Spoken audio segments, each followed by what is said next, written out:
Donc, je m'appelle Olivier Bégin-Cahouette. Je suis membre du comité de parents pour la création d'une école alternative à Granby.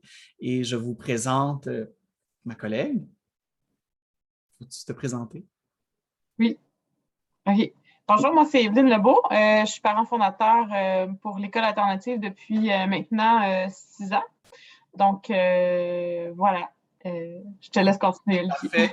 Merci. Alors, nous représentons le comité aujourd'hui et nous voulons vous parler finalement de toute l'épopée, peut-être pas remonter dans tous les détails depuis 2015, mais il faut que vous sachiez que le comité existe depuis 2015 et que la dernière année, 2020-2021, a été particulièrement éprouvante et riche en rebondissements. Et on a réalisé qu'on n'avait pas eu l'occasion de présenter à vous toutes et tous qui êtes intéressés par ce type de projet. Donc, on va vous présenter ce qui s'est fait. En fait, on va faire un retour rapide sur quel est le projet, hein, c'est quoi une école alternative, pourquoi on voulait faire ça. Après ça, les étapes, les démarches qui ont été entreprises depuis 2015 et finalement, qu'est-ce qui peut être fait. Évidemment, n'hésitez pas à utiliser Facebook dans les commentaires sous la vidéo si vous avez des questions. La présentation va être rapide et on va répondre aux questions par la suite. Donc, j'espère que vous allez trouver ça intéressant. Je vais partager mon écran immédiatement pour qu'on passe. Et là, je ne vais pas brûler de page, je vais remonter tout de suite au début. Voilà, donc une école alternative à Granby. Et nous sommes donc, Evelyne et moi, membres du comité de parents pour la création d'une école alternative à Granby. Une école alternative, en gros, c'est quoi? Il faut comprendre que depuis le début du 20e siècle, il y a tout un mouvement pour l'éducation nouvelle qui a été créé. Il y a plein de pédagogues qui ont pensé à des approches pédagogiques innovantes. On pense à Dewey, Montessori, Freinet, Neil Rogers. Et il y a plein de principes pédagogiques qu'ils ont élaborés qui sont encore pertinents aujourd'hui, comme la pédagogie du projet, le respect du rythme d'apprentissage de l'élève, le tâtonnement expérimental, la pédagogie ouverte, etc. Le rapport Parent de 1963 reprenait d'ailleurs plusieurs éléments de la pédagogie plus humaniste, donc de faire confiance à l'enfant, de viser son développement global, etc. Et je préciserai que le préambule, donc la loi sur le ministère de l'Éducation, de loisirs et du sport, loi qui a été adoptée en 1964, disait dans son préambule que les parents sont libres de choisir une éducation qui correspond à leurs valeurs et à leurs convictions. Ça avait été ajouté principalement pour que les parents qui souhaitent envoyer leur enfant au privé ne se sentent pas obligés d'envoyer leur enfant à l'école publique. Mais la formulation du préambule sous-tend que les parents peuvent développer, créer, s'impliquer dans des types d'éducation qui correspondent plus à ce qu'ils sont et à ce qu'ils souhaitent pour leur enfant. Et la loi sur l'instruction publique, évidemment, permet les écoles alternatives. La première école alternative a été fondée au Québec en 1974. On va dire première école alternative publique parce qu'il y avait eu quelques initiatives privées avant ça. Après, il y a eu toute une période d'expansion et je précise que le renouveau pédagogique dans la fameuse réforme, donc de 1997, reprend plusieurs innovations qui ont émergé dans les écoles alternatives. La pédagogie du projet, l'évaluation plus qualitative des apprentissages, le décloisonnement des matières. Donc, au lieu d'aller par matière, on y va de façon plus décloisonnée par des projets qui font du sens. La progression par cycle plutôt que par année. Les compétences transversales. Maintenant, on va parler de compétences non disciplinaires, mais c'était quelque chose qui était déjà présent dans les écoles alternatives. Et bref, aujourd'hui, il y a 48 écoles alternatives et écoles avec volet alternatif. Donc, une école alternative, c'est une école où tout le monde suit le même modèle, alors qu'un volet, c'est un peu comme une option où à l'intérieur d'écoles régulières, il y a les enfants ou les parents qui souhaitent un modèle différent s'inscrivent dans le volet. Donc, dans tout ça, il y en a 44 qui sont des écoles primaires et 4 qui sont des écoles secondaires et répartis dans 13 centres de services scolaires, mais beaucoup là, à travers le Québec. Si vous regardez, il y a une école alternative à Dolbeau, il y en a une à Shawinigan, il y en a une à Sherbrooke, il y en a une à Offord, il y en a une à Cowansville, il y en a à Longueuil, à Saint-Hubert, il y en a à Delson, à Montréal, à Laval. Bref, on pourrait remonter longtemps, mais il y en a dans toutes les régions, en Abitibi aussi, dans la région de Québec. Bref, le modèle s'est répandu, il est connu et il est structuré. Malgré tout, c'est des écoles qui sont plus petites, donc c'est entre 2 à 3 des élèves au Québec qui fréquentent une école ou un volet alternatif. Une école alternative, c'est quoi? C'est une école publique, mais qui utilise une approche pédagogique différente. Elle vise à offrir aux élèves un environnement adapté à leurs besoins et à leurs intérêts. Et les enfants peuvent se développer plus librement en fonction, c'est ça, de leurs intérêts, de leurs projets. Donc voilà, mais c'est une école qui respecte le programme de l'école québécoise. Donc respecte le programme, mais l'approche est différente. Concrètement, même s'il y a autant de modèles d'école qu'il y a d'écoles alternatives, elles ont quand même certaines caractéristiques communes, comme des valeurs, par exemple, la coopération, l'engagement de l'enfant et des autres acteurs, mais aussi l'autonomie, la liberté de l'élève. On n'attend pas que l'enfant soit digne d'autonomie pour lui en accorder, on lui en accorde dès le départ pour qu'il apprenne à la gérer et à s'en montrer digne. Pour les conditions, bien, généralement, c'est des groupes qui sont multi-âges, on veut favoriser l'entraide entre les élèves, on veut respecter que les élèves apprennent pas tous la même chose au même moment. Puis évidemment, il y a une des conditions essentielles, c'est l'implication des parents, tant dans les activités éducatives que dans l'organisation de l'école. On va parler de coéducation et de co-gestion. En termes de structure, les écoles alternatives sont plus petites. Les enseignants travaillent souvent de façon interdisciplinaire.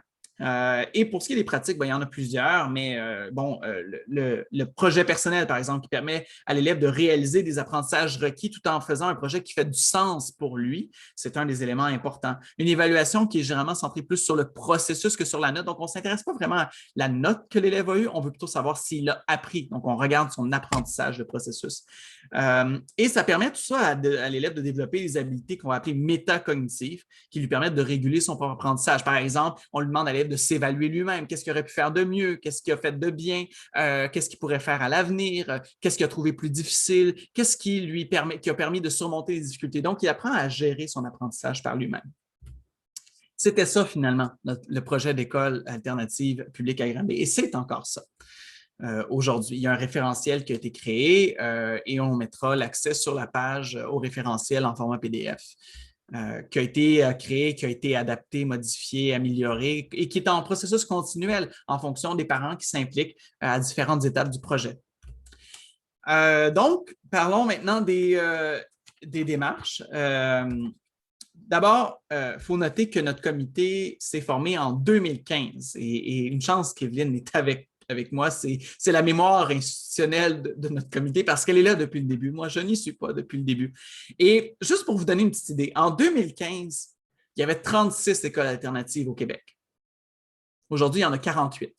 Entre le moment où on a créé le comité et maintenant, il y a 12 écoles qui se sont créées au Québec. Mais nous, on n'en a pas eu. Granby n'en a pas eu. Dans d'autres centres de services scolaires, ça prend d'habitude 1 à 2 ans pour ouvrir une école alternative. Nous, ça fait plus que 5 ans. Donc, le comité s'est formé à la fin de 2015 et en 2016, suivant la procédure établie par le Réseau des écoles publiques alternatives du Québec, le REPAC. Donc, vous pouvez taper repac.org si vous voulez savoir ce qu'il en est. Donc, en suivant la procédure établie par le REPAC, le comité a organisé des événements et a recueilli plus de 600 intentions d'inscription. Et je vous précise que normalement, le seuil pour ouvrir une école alternative est fixé à 150 intentions d'inscription. Nous, on en avait 600, donc 4 fois plus. Et même, il y a plusieurs CSS qui fixent le seuil en fonction du nombre d'élèves dans la plus petite école du CSS. Donc, si la plus petite école a tant d'élèves, si vous réussissez à obtenir autant d'intentions d'inscription que le nombre d'élèves qu'il y a dans la petite école, on peut procéder. Mais ce n'est pas ça qui est arrivé. Le comité a rencontré le directeur général qui a dit, bon, il faut attendre la refonte des secteurs. La refonte des secteurs s'est faite et le comité n'a jamais été impliqué dans le processus. Et après ça, on nous a dit qu'il était trop tard. En 2017 et 2020, le comité a tenu 4 séances publiques d'information, dont une des séances avait plus de 120 personnes qui participaient. Et il y a eu plusieurs appuis publics. Par exemple, à l'époque, le président de la commission scolaire Val-des-Serres et la vice-présidente et plusieurs commissaires appuyaient le projet, de même que le député provincial de la circonscription, M. Bonnardel. Et donc, mais malgré tous ces appuis publics, malgré toutes les intentions, malgré le fait que ma collègue Evelyne s'est présentée sans relâche aux séances publiques du Conseil des commissaires, la réponse était non. Et la raison invoquée à l'époque était qu'il manquait de place. Les écoles de Granby débordent. Alors, un des arguments qu'on aurait pu dire, mais on s'entend, une école alternative, ça ne crée pas de nouveaux élèves. On ne crée pas des enfants. On veut juste que les enfants puissent aller dans l'école qui répond le plus à leurs préoccupations, à leurs besoins. Mais l'idée, c'est-à-dire les écoles débordent, on ne peut pas créer quelque chose de nouveau, puis on ne veut pas déplacer les élèves. Sauf que à l'été, je ne sais pas si vous vous rappelez, mais en juillet 2020, le gouvernement a annoncé la création de 2 nouvelles écoles primaires à Granby. Donc, il va y avoir 4 nouvelles écoles primaires dans le centre de service scolaire Val-des-Serres, une à Farnham, une, si je me rappelle bien, qui est celle du Lab École dans le coin de Shefford, et les 2 écoles de Granby. Donc, 2 nouvelles écoles, ça veut dire qu'on pourrait avoir une école alternative qui n'impliquerait pas de déplacer des élèves, qui, dans le fond, s'inscrit dans du nouveau et qui fait qu'il y a de la place. Il y a de la place maintenant. On crée des nouvelles écoles. Donc, le comité retravaille sur une nouvelle version du référentiel, crée une pétition. La pétition obtient 335 signatures. Ce ne sont pas des intentions d'inscription. Ce n'est pas les gens qui disent qu'ils veulent s'inscrire, c'est des gens qui disent qu'ils appuient le projet, des gens du public. Donc, 335 gens qui signent la pétition électronique. Probablement que s'il n'y avait pas eu la pandémie, qu'on avait pu aller rencontrer des gens en personne, on aurait probablement eu encore plus de signatures. Et avec tout ça, on envoie ça au centre de service scolaire. On demande à rencontrer le directeur général. Finalement, Evelyne et moi, le 8 octobre 2020, on rencontre le directeur général adjoint, M. Carl Morissette, et qui est ouvert au projet, mais exprime une préoccupation. C'est qu'à Val-des-Serres, et là-dessus, il n'a pas tort, toutes les écoles sont des écoles de secteur. Ce qu'une école de secteur veut dire, c'est que les enfants qui peuvent s'inscrire à une école doivent être les enfants qui résident au maître le plus près, là, le plus proche de l'élève. Donc, ça va toujours il suffit qu'il y ait un élève, une famille qui emménage, qui est à une rue plus proche de l'école que vous, puis vous vous faites bumper dans l'autre école, pardonnez-moi l'expression. Donc, c'est le principe. C'est hyper facile à gérer, mais c'est très rigide comme façon de fonctionner. Il faut comprendre que dans plusieurs centres de services scolaires, certaines écoles alternatives ont des vocations particulières et donc réussissent à couvrir l'ensemble d'une municipalité. Notre objectif, nous, c'était que l'école alternative puisse répondre aux besoins de l'ensemble des parents de Granby. Mais c'était notre demande, mais Val-des-Serres dit non, nous, c'est toutes des écoles de secteur. Donc, on fait un compromis sur le coup. Comme ça, un peu à brûle-pourpoint. On se dit, OK, bien, si on accepte que ce soit une école de secteur, est-ce que ça pourrait fonctionner? Et ce qu'on dit, en fait, c'est que puisque dans les 2 nouvelles écoles qui vont être créées, il y en a au moins une des 2, sinon les 2 qui va être à proximité de l'école Eureka, est-ce qu'il pourrait, par exemple, y avoir 2 écoles dans le même secteur, puis ceux qui veulent aller à l'alternative vont d'un côté, ceux qui veulent aller dans le régulier vont à l'autre. Ça semble être une avenue acceptable. Donc, on demande au directeur général adjoint de transmettre notre dossier au conseil d'administration. Il faut comprendre que depuis février 2020, les commissions scolaires ont été abolies et remplacées par des centres de services scolaires. Il n'y a plus de commissaires. C'est un conseil d'administration qui a 5 membres par an, 5 membres du personnel et 5 membres de la communauté. Puis, si vous avez des questions par rapport à ça, on pourra y répondre tantôt. Et comme on n'avait pas de nouvelles si notre projet avait effectivement été transmis au centre de service, je me suis présenté le 21 octobre à la séance publique. Donc, le conseil d'administration tient ses séances à huis clos, ce qui n'est pas tout à fait supposé. Et il y a une partie par la suite qui est une parole au public. Donc, dans la parole au public, on peut aller, il faut s'inscrire une semaine d'avance ou en tout cas au moins quelques jours d'avance et donc écrire à l'adresse courriel et se présenter. C'est ce que j'ai fait. Et j'ai demandé, dans le fond, au CA, acceptez-vous d'être saisi du dossier de façon très, très simple et ils ont dit oui. Il y avait une journaliste de l'Express de Granby, du Granby Express, qui a écrit un article à ce moment-là. Si vous voulez retourner voir l'article. Et donc, semble-t-il que le CA est rendu, a dans les mains notre dossier. Et le 17 novembre, on reçoit une lettre du directeur général qui s'exprime au nom du CA et qui dit que le projet ne peut pas aller de l'avant. Donc, le projet est rejeté à cause de 2 raisons principales. La première, c'est qu'il ne peut y avoir qu'une école par secteur. On avait dit, parce qu'on a notre compromis, on se disait, l'école alternative peut être une école de secteur, mais est-ce qu'elle peut partager son secteur avec une autre école? Donc, non. La deuxième chose, c'est que la lettre dit la responsabilité de créer une école alternative revient à un conseil d'établissement à l'intérieur d'une école et non pas au conseil d'administration du centre de service scolaire. Partant du principe, et là je suis désolé pour le terme, là c'est un peu du jargon, mais le principe de subsidiarité, qui dit en gros que si on veut prendre une décision par rapport à un bénéficiaire d'un service, et dans ce cas-ci l'élève est le bénéficiaire du service éducatif, la décision doit être prise par le niveau le plus proche du bénéficiaire, donc dans ce cas-ci l'école. L'école est plus proche de l'élève que le centre de service scolaire ne l'est, que le ministère ne l'est. Comprenez? Donc, c'est la réponse et c'est la lettre. Nous, ce qu'on se dit, c'est que, bon, premièrement, on n'a pas été consulté par rapport à ces objections-là et on a des réponses. La première chose, c'est qu'une école par secteur. Donc, comment on fait? Comment on fait pour que les élèves qui ne veulent pas aller à l'alternative ne soient pas obligés d'y aller, mais que l'école alternative demeure une école de secteur? Et là, on se dit, il y a deux nouvelles écoles, entre guillemets. En fait, ce que le gouvernement a annoncé, c'est la construction de nouvelles bâtisses qui vont être construites. Or, il n'est pas rare que deux écoles partagent la même bâtisse. Ce n'est pas rare dans le cas des centres de formation professionnelle ou centres d'éducation des adultes, mais même dans le cas des écoles. Les écoles alternatives sont généralement plus petites. Je donne l'exemple de l'école Jonathan, dont je vous ai parlé tantôt, qui est au centre de service scolaire Marguerite Bourgeois. En fait, l'école Jonathan partage la même bâtisse avec l'école Hébert. Donc, c'est deux écoles avec deux conseils d'établissement qui ont donc été fondés par deux actes d'établissement qu'on appelle distincts, mais qui partagent la même bâtisse. Et ça permettrait donc que dans le secteur X, les élèves qui veulent aller dans un type d'école puissent y aller, puis ceux qui veulent aller dans l'autre type puissent y aller. Donc, ça, c'est notre première réponse à leur préoccupation. La deuxième, c'est celui de la responsabilité. Et là, je ne veux pas vous ennuyer avec ça.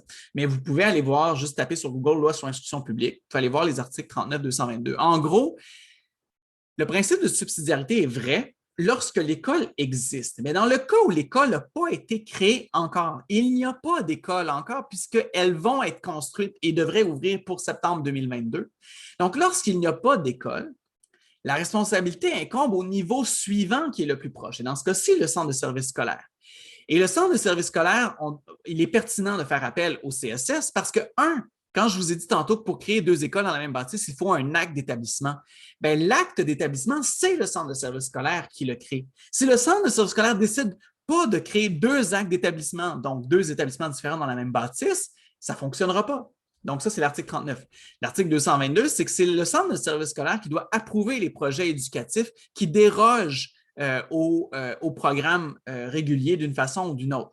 Bien, on sait que l'école alternative va déroger. On demande que de mettre en place les conditions existantes. Dans l'optique où il n'y a pas de conseil d'établissement, il n'y a rien qui empêche pour un CA de mettre en place un conseil intérimaire, temporaire, provisoire, qui mette en place les conditions pour ouvrir l'école et qu'une fois que l'école est créée, que le CA est créé, là, après ça, il peut y avoir une adoption formelle du projet éducatif de l'école. Mais bref, dans plein de CA, lorsque l'école n'a pas encore été créée, c'est le centre de service scolaire qui doit décider. Donc, leur argument pour nous n'est pas la route. Donc, le 25 novembre, et là, je vais aller un peu plus vite, mais le 25 novembre, on s'est présenté encore une fois à la séance publique du conseil d'administration et là, notre question, c'était, nous avons des réponses à vos préoccupations. Est-ce qu'on pourrait avoir la chance d'échanger directement avec vous? Parce qu'une période de questions, on ne peut pas échanger. On pose une question et quelqu'un, soit le président, le DG ou la vice-présidente, nous répond. Et on peut pas aller plus loin. Donc, là, on voulait une période d'échange avec les membres. Et ça nous a finalement été accordé pour la période du 13 janvier. Entre-temps, je vous annonce aussi que je commençais à trouver qu'il semblait y avoir une obstruction de la part de la direction générale au projet. Parce qu'à chaque fois qu'on arrivait avec des réponses ou des compromis, il y avait toujours une objection supplémentaire. Le premier, c'était les secteurs. Après les secteurs, c'était il manque de place. Après, il manque de place, c'est une école par secteur. Après ça, c'était ça ne relève pas de nous.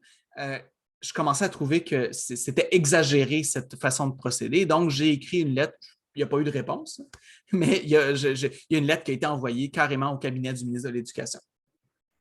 Le 17 décembre, notre comité a rencontré le comité de parents. Donc, dans un centre de service scolaire, il y a le CA, qui est l'instance décisionnelle, et il y a un CP, le comité de parents, qui est une instance consultative. Le CP est formé de 1 parent par conseil d'établissement dans le centre de service. Donc, un parent par école qui forme le comité de parents. Et ce comité de parents-là se réunit plusieurs fois par année et adopte des résolutions qui deviennent des recommandations pour le CA. Mais les recommandations n'ont pas force de loi. Le CA n'est jamais obligé de les suivre. N'empêche, on a fait notre présentation et nous avons eu une motion d'appui. Et je vous invite, si vous cliquez, je vais mettre la présentation encore une fois sur la page, mais vous pourrez cliquer et aller voir la résolution 03CP 2021-632 qui dit clairement ce qu'ils ont adopté. Donc, 1, appui au projet. Et 2, demande au CA de procéder à une analyse complète et transparente du projet. 18 membres se sont prononcés pour, 3 contre, 3 abstentions. Puisqu'on ne compte pas les abstentions quand on compte les pour, on est à 86 % d'approbation. 86 % des parents qui représentent les écoles du centre de service scolaire Val-des-Serres approuvent notre projet. C'est fort de cette résolution-là qu'on se présente donc le 13 janvier pour notre rencontre avec les membres du CA, donc à huis clos. Donc, ce n'est pas public. Puis vous ne le verrez même pas sur le procès-verbal de la rencontre du 13 janvier. D'ailleurs, un problème, à mon avis, au niveau de la transparence. Donc, tout ce qui se dit à huis clos n'apparaît même pas. Donc, même s'ils nous ont rencontrés, ce n'est même pas là. On apprend par la suite, par courriel, que suite à notre présentation, on a probablement convaincu certains membres du CA, que le CA a décidé de former un comité ad hoc. Donc, parce que le CA a des comités officiels, mais il peut créer des comités pour des dossiers particuliers, qu'on appelle des comités ad hoc. Donc, il crée un comité ad hoc afin d'étudier le dossier de la création d'une école alternative. Vous ne verrez pas ça dans le procès-verbal. Mais on a appris par courriel qu'il existait. Par contre, on ne nous dit pas qui c'est. J'écris au directeur général adjoint pour demander qui siège sur ce comité et on refuse de nous répondre. Donc, ça va un petit peu à l'encontre du principe de transparence qui avait été suggéré par le CP. Mais c'est ça qu'on nous dit. Le 24 mars, et là, le temps commence à presser. Si on veut ouvrir une école alternative pour septembre 2022, il faut se dépêcher. Parce qu'une fois si jamais on avait un oui, il faut commencer à mobiliser les gens, aller informer les gens, informer aussi le syndicat local, commencer à avoir des intentions d'inscription, commencer à préparer, retravailler sur le projet éducatif. Il y a plein de choses à faire. Donc, ça commence à presser. On se présente donc à la séance du 24 mars et on dit, avez-vous des nouvelles par rapport au comité ad hoc? Ce qu'on nous dit, c'est que le comité aurait proposé des scénarios au conseil d'administration, on ne sait pas lesquels, et que le conseil d'administration leur aurait demandé d'explorer certains de ces scénarios plus en détail. On ne sait pas lesquels non plus. Donc, encore une fois, pour la transparence, on repassera. N'empêche, ça crée un certain enthousiasme de notre côté en se disant, mon Dieu, le travail continue et il y a l'air d'avoir des scénarios concrets qui sont étudiés. Il y a donc un article dans La Voix de l'Est qui est publié à ce moment-là, que vous pouvez aller voir. Notre ton est plus positif, même si les années précédentes nous ont montré qu'il ne faut jamais se réjouir trop vite. Et le 16 juin, on nous annonce le 24 mars que lors de la dernière séance du CA, donc qui est le 16 juin, il y aura une décision finale. Le 16 juin, on se présente, on pose une question, mais la question vient avant le point décisionnel. Donc, on nous dit finalement d'attendre au point décisionnel, qui est le point 7.1. Et là, au point 7.1, le conseil d'administration annonce qu'il n'entend pas mettre en marche le projet. La résolution qui est adoptée à ce moment-là comprend au moins une vingtaine de considérants. Donc, considérant que, il y en a au moins une vingtaine. Le problème, c'est comme le procès-verbal n'est pas encore en ligne parce qu'il doit être adopté par le prochain CA. On n'a jamais eu le temps de prendre en note les 20 considérants, puis on ne les a jamais eus sur papier. Donc, on a ce que nos souvenirs nous rappellent, ce qu'on était capable de griffonner à pleine vitesse, mais c'était lu à une vitesse assez impressionnante. Donc, une vingtaine de considérants. Et dans le fond, ça reprend plusieurs des objections auxquelles on avait pourtant répondu. Et ça ajoute certaines objections qui n'avaient jamais été soulevées et qui sont particulièrement étranges sur l'autonomie professionnelle des enseignants. Or, il n'y a aucune école alternative qui brime l'autonomie professionnelle des enseignants. C'était un peu... Il y a certains éléments qui semblaient être un peu tirés par les cheveux.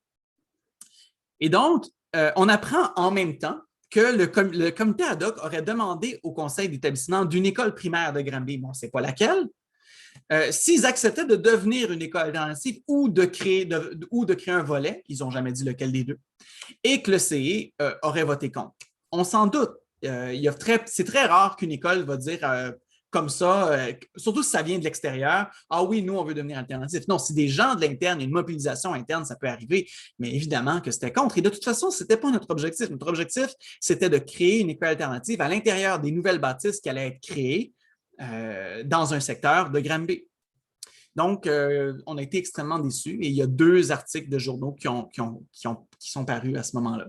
D'ailleurs, vous apprendrez que je remets le flambeau à d'autres. Évidemment, Evelyne le garde et une chance, c'est notre mémoire. Donc, elle est là, que les gens arrivent, les gens repartent, elle tient le fort. Mais de mon côté, après une année de haut et de bas sans arrêt, je préfère céder ma place à des nouvelles personnes qui vont venir avec une nouvelle énergie. Soit du temps passant, je vous le dis, s'il y a quoi que ce soit, je vais toujours être là pour répondre aux questions. Mais j'ai beaucoup été au front. Je voulais m'essayer sur plein d'éléments. Je connais bien la loi sur l'instruction publique, je connais bien la gouvernance scolaire. Je voulais essayer des nouvelles façons, voir si ça va avoir plus de succès. Et jusqu'à un certain point, on pensait qu'on y arrivait, mais on n'y est pas arrivé. Donc, et maintenant, un système éducatif au Québec, en fait, il y a 3 niveaux de structure. Il y a la structure supérieure, c'est le ministère, puis le Conseil supérieur, mais dans ce cas-ci, on va dire il y a le ministère de l'Éducation. Il y a les structures intermédiaires qui, avant, étaient les commissions scolaires, maintenant sont les centres de services scolaires. Puis, il y a les structures locales, les écoles, formées d'un conseil d'établissement. Ce que tout ça nous dit, c'est que le niveau intermédiaire, auquel notre comité s'est adressé depuis 5 ans, ça ne passe pas. Ça bloque complètement. Et il faut comprendre qu'un centre de service scolaire, maintenant, c'est comme un CIUS dans le secteur de la santé. Je ne sais pas si vous êtes familier avec le secteur de la santé, mais ce n'est pas des instances qui sont redevables à la population. Elles fonctionnent à l'intérieur de structures qui ont été décidées par le supérieur. Et le supérieur, le ministre est un élu. Hein? Même si le ministère de l'Éducation est formé de fonctionnaires, le ministre qui dirige le fonctionnaire et les sous-ministres ou les ministres responsables sont des élus. Donc, au niveau de la population, notre entrée, elle est au niveau supérieur maintenant. Elle n'est plus au niveau intermédiaire parce que l'intermédiaire parce qu'il n'y a plus de commissaires à qui on peut s'adresser. Puis les représentants de la communauté dans un centre de conseil d'administration ne sont là, comme pour les autres membres, que pour entériner les décisions de la direction générale. Donc, une des étapes suivantes, ce serait d'aller, puis c'est pas que ça n'a pas été fait, mais revenir au niveau supérieur. Donc, c'est une des options. L'autre option, c'est d'aller au niveau local, au niveau de l'école. Parce que le Centre de services scolaires nous a dit qu'il croyait beaucoup au principe de subsidiarité. Le principe de subsidiarité, c'est que, si une école veut devenir alternative ou créer un volet alternatif, nous ne nous objecterons pas. Ils l'ont même dit dans un de leurs considérants. Donc, dès qu'on a le procès-verbal, on pourra utiliser cet élément-là. Donc, si des gens voulaient effectivement travailler au niveau local, c'est peut-être une des options. Et donc, je suis retourné voir mes livres de gouvernance scolaire. Travailler au niveau local, qu'est-ce que ça pourrait vouloir dire? Alors, admettons que dans les parents qui sont motivés par ce projet-là, il y en a certains qui sont dans le même secteur où leurs enfants fréquentent la même école. Bien, ce serait très pertinent de s'arranger pour se faire élire comme représentant parent sur le conseil d'établissement. Donc, à tous les mois, donc à tous les ans, au mois de septembre, l'Assemblée générale des parents se réunit et élit, puis généralement, il n'y a pas grands-parents qui y vont, mais bon, des fois, ça dépend des écoles, et il n'y a pas tant de monde qui se présente non plus, donc ce n'est pas si difficile. Donc, si vous êtes motivé de vous faire élire sur le conseil d'établissement d'une école, pour qu'à un moment donné, les représentants parents puissent commencer à mobiliser le conseil d'établissement. Je dirais que pour aider, les parents peuvent aussi créer un OPP, un organisme de participation des parents. Ça existe depuis les années 80. C'est un organisme qui est consultatif. De la même manière que le comité de parents au niveau du centre de services scolaires, l'OPP au niveau de l'école est un organisme consultatif qui n'a pas de pouvoir.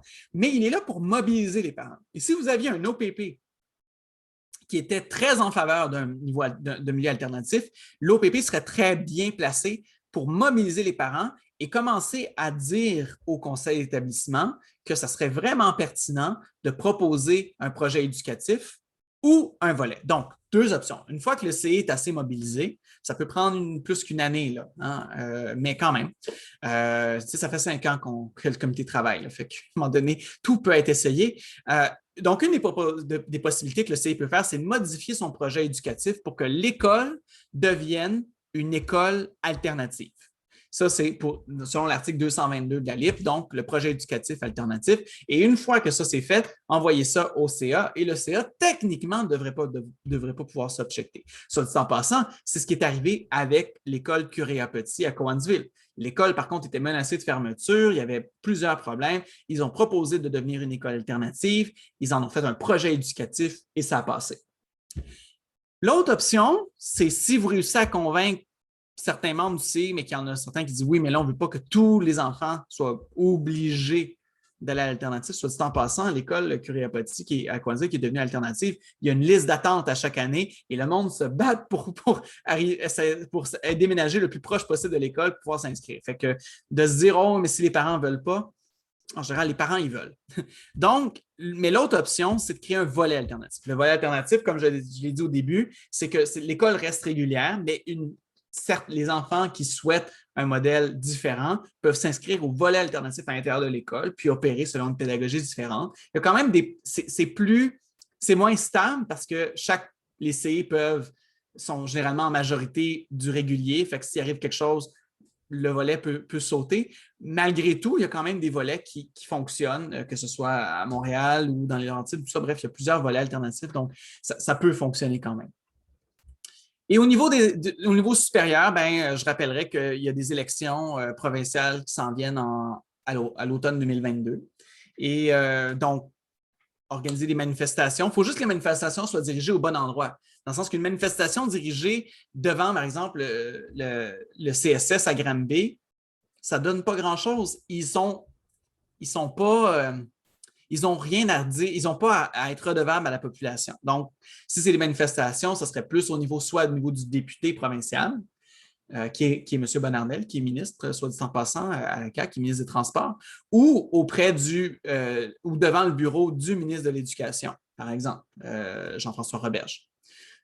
Ou encore, ça peut être de demander des rencontres avec le député. Il y en a déjà eu, soit dit en passant, dans le passé, mais de redemander des rencontres ou de demander des rencontres avec le ministre de l'Éducation, probablement, ou avec quelqu'un de son cabinet. Mais l'idée, c'est de faire valoir le fait qu'il y a eu une pétition signée par 335 personnes, qu'il y a eu 600 intentions d'inscription, que la majorité des membres du comité de parents étaient pour, qu'on avait des appuis à l'intérieur du conseil d'administration. Malheureusement, ces appuis-là n'ont pas réussi à avoir raison de la direction générale. Mais donc, qu'il y a une volonté à Granby importante de créer une école alternative, parce que plein d'autres villes au Québec en ont. Pourquoi pas Granby? Et donc, il y a probablement lieu d'avoir une mobilisation pour dire, mais pourquoi pas nous? Il y a une frustration générale. Pourquoi est-ce que Magog va en avoir une? Pourquoi est-ce que Cowansville en a une? Pourquoi est-ce que Delson, Longueuil, Saint-Hubert, puis après ça, Saint-Adèle, puis on monte dans les Laurentides, puis d'ailleurs, pourquoi Dolbeau, Mistassini, pourquoi Val-d'Or, Rouyn en ont? Pourquoi pas Granby? Qu'est-ce qu'on a? Sherbrooke en a. Pourquoi Granby? Qu'est-ce que Granby a de pas correct pour ne pas avoir une école alternative? Donc, bref, c'était l'élément qu'on voulait présenter. J'espère que vous avez trouvé ça intéressant. Je vais laisser du temps pour que vous puissiez poser vos questions. Donc, je sais que ce n'est pas une séance où il n'y a pas, vous n'êtes pas des centaines à regarder en même temps, mais si les personnes qui sont là, vous avez des questions par rapport à ce qui a été fait, par rapport à ce que vous pourriez faire, je vous dis d'abord, n'hésitez jamais à nous écrire sur la page parce que maintenant qu'on sait, il y a des gens qui nous avaient écrit au printemps et ce qu'on avait répondu, c'est attendez le 16 juin.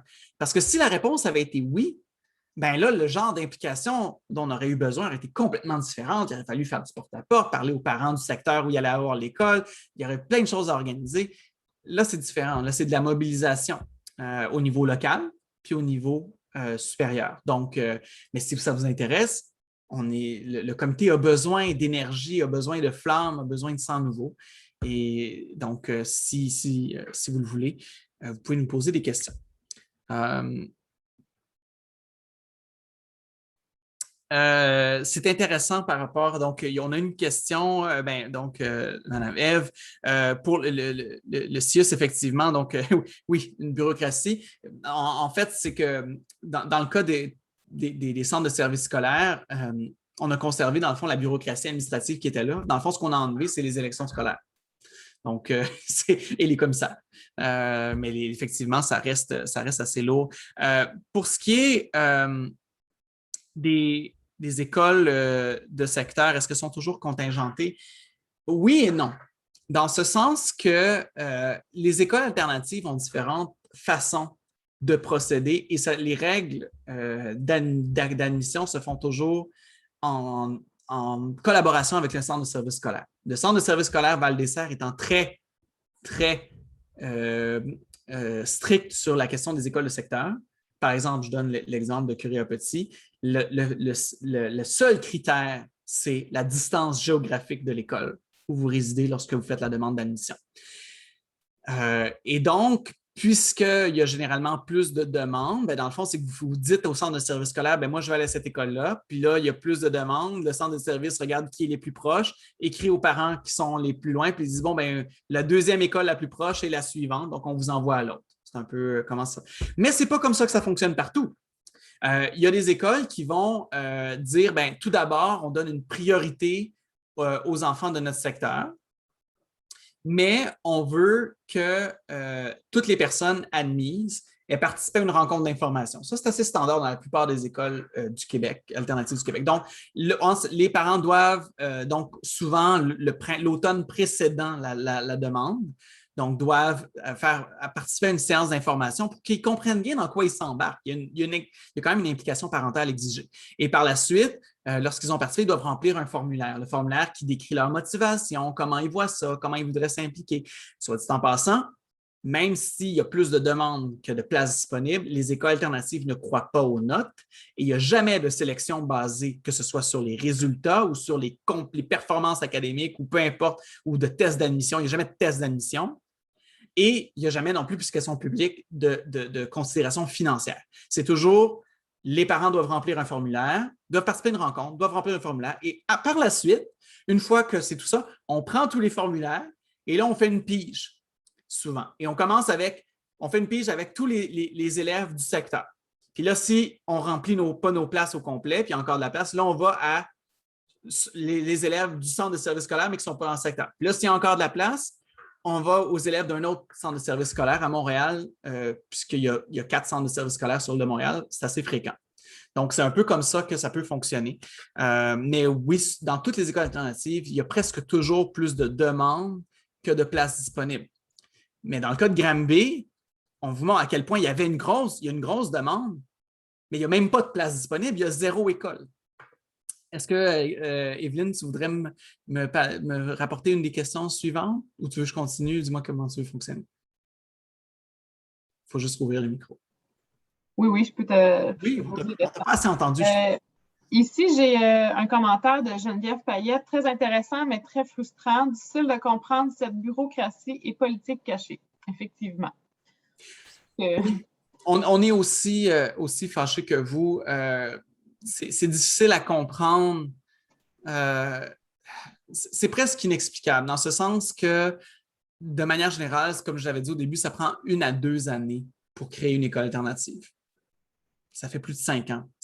Val-des-Serres a une réputation auprès du réseau des écoles publiques alternatives puis des autres établissements de dire que c'est quand même un des centres de service scolaire le plus rigide, le plus qui bloque. Et ce qu'on comprend, c'est que ça ne vient pas des membres du conseil d'administration.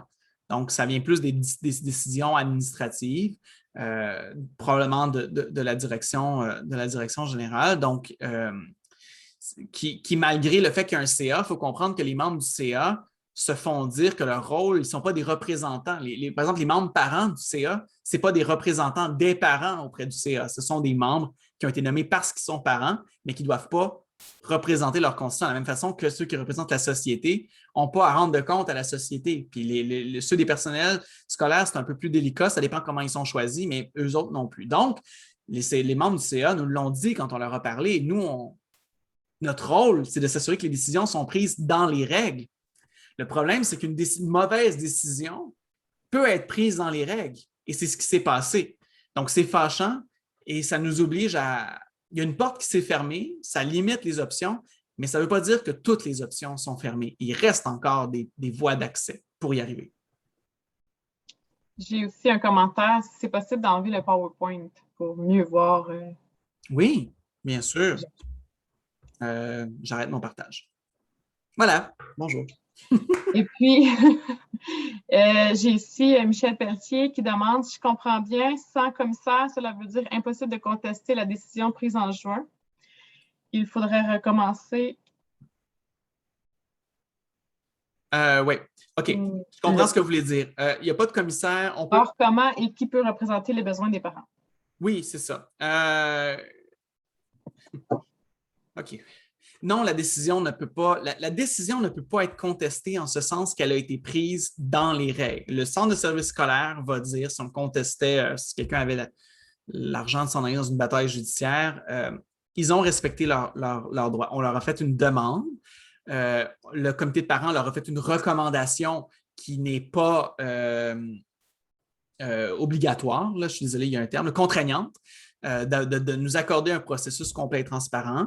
Le CA a décidé de former un comité ad hoc qui a étudié des projets, des scénarios. Les scénarios ne se sont pas révélés fructueux. Ils ont adopté la résolution de rejeter le projet à l'unanimité le 16 juin. Donc, ils ont tout fait dans les règles. Et donc, en ce sens-là, la décision ne peut pas être contestée à ce niveau-là. Est-ce qu'elle peut être contestée au niveau politique? Oui. Donc, on n'a plus de commissaire. Il n'y a plus personne à qui vous pouvez aller dire, moi, je suis citoyen de Granby, j'aimerais ça que ça soit géré différemment. Non. La seule façon de... je vais répondre à deux éléments parce que le côté citoyen et le côté parent. Le niveau citoyen, c'est ce que je dis, c'est que là, il faut aller au niveau supérieur, il faut monter à la seule instance qui demeure, qui est encore démocratique, c'est les élections provinciales. C'est encore le seul endroit où on a le droit de s'exprimer comme citoyen puis choisir nos représentants. Pour ce qui est des parents comme tels, par contre, là, c'est un peu délicat, dans le sens où les parents, les parents ont le droit de choisir leurs représentants sur le conseil d'établissement. Okay? Donc, les parents, donc je vous dis, essayez de voter, essayez de vous présenter ou de voter pour des parents lors de l'Assemblée générale du mois de septembre, pour des parents qui croient au projet alternatif. Le conseil d'établissement lui-même nomme un représentant au comité de parents, qui est l'instance consultative au niveau du centre de service.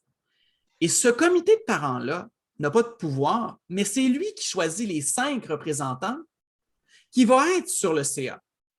Donc, d'une certaine façon, puisque les parents, il y a comme 3 niveaux d'élection pour les parents. Donc, il faut qu'ils soient élus par l'Assemblée générale des parents pour aller au CE. Il faut qu'ils soient élus par le CE pour être au niveau du représentant choisi, élu ou choisi pour aller au niveau du CP. Puis, il faut que le CP les envoie sur le CA. Fait que CE, CP, CA.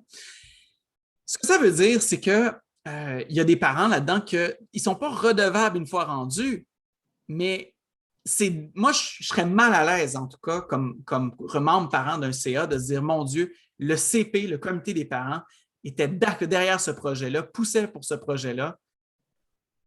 Mais peut-être que les représentants parents ont essayé de faire le plus qu'ils pouvaient, mais il faut dire qu'ils sont 5 sur 15. Là. C'est 5 représentants parents, 5 représentants des personnels et 5 représentants de la collectivité. Donc, voilà. Donc, ici, on a un commentaire qui est tout à fait vrai. Madame Eve qui dit « Encore faut-il avoir des enfants dans une école? » Donc, étant moi-même parent d'école à la maison, je fais l'école à la maison de mes enfants. Donc, et puis, on est plusieurs familles dans la région de Granby. Alors, oui, voilà. Non, tout à fait. Je répondre à ça. Pour aller au niveau... Non, mais c'est ça. Pour aller même pas moi-même. Non, mais pour aller au niveau local, vous avez tout à fait raison. La seule façon, et c'est là où le centre de service scolaire savait qu'il nous avait d'une certaine façon, parce que si on avait mobilisé un milieu d'une école, ça aurait été très malvenu pour eux de s'y opposer. Le truc, c'est qu'on est répartis dans toute la ville de Granby et que, donc, il y a les membres de notre comité et c'est là le problème, c'est qu'on est dilué. Donc, c'est d'où l'importance de peut-être penser à utiliser la page Facebook du comité, justement, pour nous mettre en réseau, puis se dire, ben nous, on est dans telle école, on est dans telle école. Puis là, se dire, il y a peut-être une école, finalement, que par hasard, on est plus nombreux à être là, et là, on y va. Et ça veut dire que si vous n'avez pas d'enfants inscrits dans une des écoles publiques du centre de service scolaire Val-des-Serres, ou à Granby, dans notre cas, non. Par contre, l'option supérieure, donc pour les citoyens, donc qui est au niveau du député provincial et du ministre de l'Éducation, donc il y a 2 portes d'entrée, ça demeure. C'est juste qu'au niveau local, il faut être déjà dans le système. Puis je comprends que c'est difficile pour les parents qui ont choisi d'autres modèles. Donc, il y a un double commentaire, Manon et Madame Ève, qui dit donc c'est Bonardel qu'il faut achaler. Oui, c'est ça. Dans le fond, donc, l'autre oui. qui répond que c'est difficile d'avoir une communication avec. Oui, mais en même temps, il faut comprendre que notre comité a un historique. On n'est pas sorti de nulle part, là. Le comité existe depuis 2015. Je rappelle, 600 intentions d'inscription, 335 signatures d'une pétition, un appui du comité de parents à 86 %. Il y a une légitimité citoyenne à notre projet, j'allais dire une légitimité démocratique, qui fait qu'il serait tout à fait, si c'est fait de façon très cordiale, là, tout à fait raisonnable d'attendre une rencontre avec le député directement et peut-être pas avec le ministre directement, mais au moins avec un représentant. Donc, Michel Pelletier ici qui continue par rapport, elle fait l'école à la maison, mais elle est inscrite, donc la plupart des enfants sont inscrits aussi à l'école, mais font l'école maison. Donc, est-ce que ça serait possible à ce moment-là de rentrer dans les CI? Oui, dans le fond, en fait, c'est juste, là, il faut voir, en fait, là, je ne suis pas sûr. C'est pas, répondu l'école à la maison due à la COVID, là, c'est dû dans le fond, un choix de famille. Ouais. Oui, ben, en fait, non, mais c'est ça. Attendez, il faut que votre, pour être, d'abord pour voter à l'Assemblée générale des parents, il faut que votre enfant fréquente cette école-là. Il faut qu'il soit inscrit. Donc là, je ne sais pas quelles sont les règles. Peut-être probablement qu'Evelyne t'a. Ben, c'est ça. C'est qu'en fait, on est inscrit aux écoles, mais même on doit toujours s'inscrire à l'école pour pouvoir avoir des services de l'école. Mais après ça, on peut faire le choix de. On ne se désinscrit pas de l'école, on est quand même inscrit. Je ne sais pas si c'est ce que je te dis, mais. Oui, oui. Ben, dans ce cas-là, il faudrait vérifier avec, en fait, ça, il y a, la direction des écoles sont généralement très contentes que les parents s'impliquent. Donc, juste d'appeler même le secrétariat puis de dire de cette école-là, puis de dire est-ce que ça me donne le droit? Puis normalement, oui, là, si vous êtes inscrit, puis vous recevez des services, même si vous faites l'école à la maison, vous devriez pouvoir voter. Donc, est-ce que je peux voter à l'Assemblée générale des parents? Et ben, moi, j'écrirai au secrétariat de l'école. Et est-ce que je peux me présenter sur le CI? Normalement, si vous pouvez voter, vous pouvez vous présenter. Les deux vont ensemble. OK.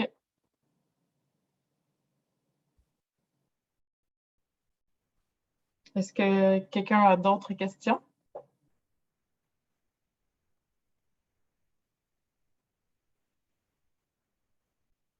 Je suis content en tout cas, je vous remercie pour les questions que vous avez posées. Super intéressant. Puis je suis content de voir qu'on suscite encore un intérêt. Je pense qu'on est une belle communauté. Puis il faut juste comprendre qu'on n'est pas, que vous n'êtes pas seul au Québec. Il y a beaucoup de monde qui y croit. Il y a beaucoup de gens qui sont dans le mouvement des écoles alternatives depuis longtemps. Donc, moi, ce que je vous encourage, c'est juste de dire qu'il ne faut pas lâcher. Il faut comprendre une chose, hein, lorsque les commissions scolaires sont devenues des centres de services scolaires, on a perdu un niveau électif. Ça, vous avez tout à fait raison. On n'a plus de commissaire à qui on peut aller, on peut cogner à la porte. Mais les centres de services scolaires sont devenus des organismes gouvernementaux. Si vous retournez voir le site du centre de services scolaires Val-des-Cèzes, vous allez voir qu'il y a le logo du Québec maintenant, du gouvernement du Québec, comme n'importe quel autre organisme gouvernemental. Ce que ça veut dire, c'est qu'ils sont beaucoup plus soumis qu'avant aux décisions qui viennent du gouvernement provincial et donc du ministre. Donc, la voie peut continuer par là. Et l'objectif de la réforme, c'était de dire qu'il faut donner plus de pouvoir aux parents. Il faudrait préciser aux parents qui sont déjà dans les écoles. Donc, mais ce que ça veut dire, c'est que les écoles ont aussi une marge de manœuvre. Les conseils d'établissement des écoles ont une marge de manœuvre qui leur permet aussi d'aller plus loin. Donc, espérons que ceux d'entre vous qui seront mobilisés pourront faire changer les choses au niveau local aussi. Parfait. Ben, merci beaucoup. pour votre écoute. Alors, la vidéo sera encore disponible si vous voulez y revenir. On va mettre sur la page le référentiel, sa version la plus à jour, qui est celle de l'été dernier. La présentation d'aujourd'hui va aussi être là. Vous pouvez encore nous contacter là, par Messenger. Si vous avez envie de vous impliquer, vous pouvez nous contacter par Messenger directement. Donc, on va répondre à ceux qui voudront s'impliquer comme parents fondateurs. Je te remercie beaucoup, Olivier, d'avoir passé la dernière année avec moi. Donc, on va espérer que d'autres personnes veulent marcher avec moi pour le projet. Ouais, je vous encourage franchement à le faire. Evelyne est une personne extraordinaire. Ça a été un honneur de m'impliquer là-dedans pendant toute cette année. Et oui, écrivez. Ceci en passant, les vacances d'été arrivent, mais une fois que cours commence, là, ça va débouler très vite. Si les actions doivent être entreprises à l'automne, c'est mieux de commencer à l'été. Donc, retardez pas, ne serait-ce que juste dire, ah, moi, ça m'intéresse, voici mon courriel, on peut-tu faire une rencontre? Donc, écrivez le plus tôt possible si ça vous intéresse. Ce n'est pas une implication à tout casser. Tout dépend du niveau que vous voulez prendre. Puis, est-ce que vous voulez travailler plus au niveau de l'intérieur d'une école? Vous voulez plus travailler au niveau d'une mobilisation plus politique? Mais faites-le parce que ce projet-là, il doit continuer. Le projet est juste. Il est pertinent. Granby a le droit à une offre éducative diversifiée qui répond aux besoins des enfants parce que tout le monde n'a pas les mêmes besoins, tout le monde n'a pas les mêmes convictions et c'est absurde, cette idée du modèle unique. Donc, la cause est juste. Il y a des précédents au Québec. Toutes les autres régions du Québec l'ont déjà fait. Il n'y a rien de révolutionnaire, il y a juste quelque chose de novateur. Il faut continuer à se battre. Donc, merci à toutes, à tous et prenez soin de vous. Passez un bel été. Merci, Evelyne. Merci à toi. Merci à tous.